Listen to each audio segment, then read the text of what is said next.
Donc, la filière génie des matériaux et management à l'École nationale d'ingénieurs de Sfax. Tout d'abord, c'est une filière unique en Tunisie, donc c'est la seule en Tunisie.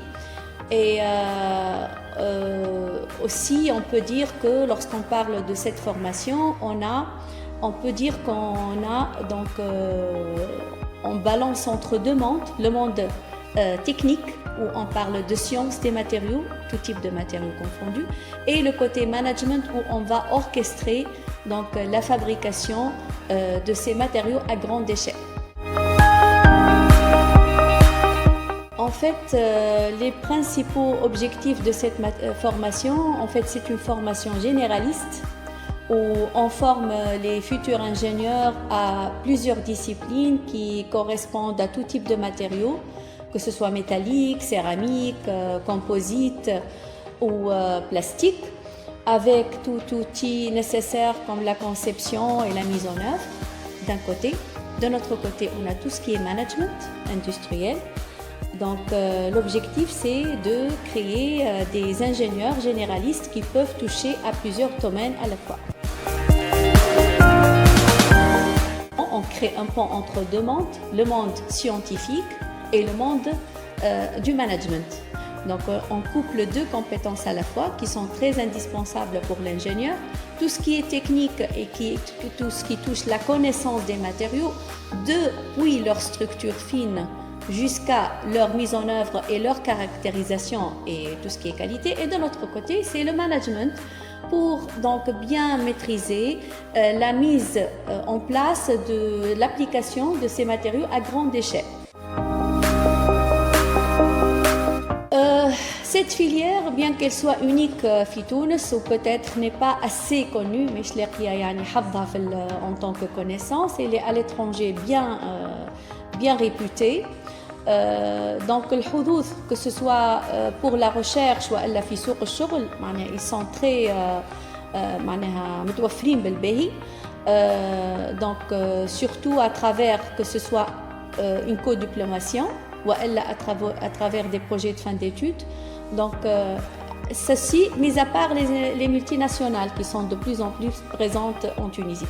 Donc la demande, elle existe. Donc tout ce qui concerne les matériaux, les grandes familles, les 4 grandes familles, les matériaux polymères, les matériaux céramiques, les matériaux métalliques et les matériaux composites, on donne une importance très grande pour tout ce qui concerne la conception, tout ce qui concerne la modélisation, tout ce qui concerne les mises en œuvre. Donc les matériaux, tout type de famille, une structure, حتى mise en œuvre. Donc l'échelle de la première année, la troisième année.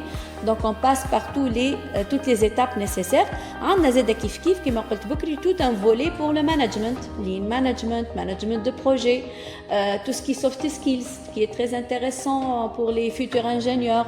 Donc on a un module pour le développement des compétences, un module pour le management du personnel.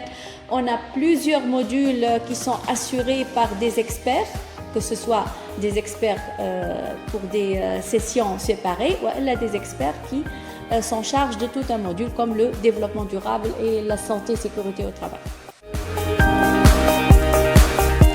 Bien sûr, tout ce qui est travail dans les laboratoires d'enseignement et parfois en collaboration avec quelques laboratoires de recherche du département, ça intervient directement dans la formation des étudiants, même que si parfois ce n'est pas suffisant pour une formation pratique, on a quelques visites d'usine, on a quelques collaborations avec des industriels pour compléter donc la formation. Donc presque tous les modules scientifiques c'est un couple entre une partie théorique, des modules théoriques et des parties donc avec des travaux pratiques pour appliquer ce qui a été étudié. Pour les compétences, en parlant de compétences techniques, donc là il y a pas mal de compétences, que ce soit celles qui concernent les matériaux en tant que tels, structure, propriété, optimisation du process, etc.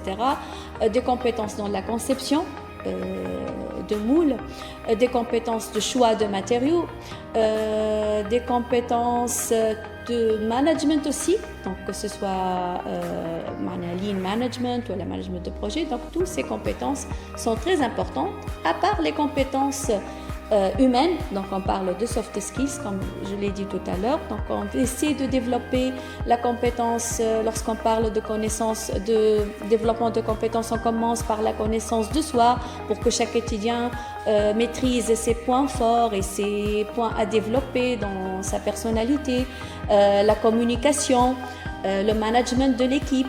Donc, lorsqu'on parle du module management, on s'intéresse que ce soit à la collaboration avec de futurs ingénieurs avec ses collaborateurs, son N+1, son N-1.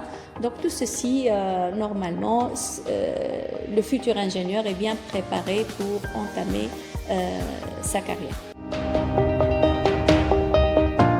En fait, il y a un club propre au département qui est le MEC, Materials Engineering Club, donc qui est pur au département. Mais il y a aussi les autres clubs de l'ENIS où nos étudiants intègrent toutes sortes de clubs en parallèle. Donc il y a l'opportunité pour cette vie sociale.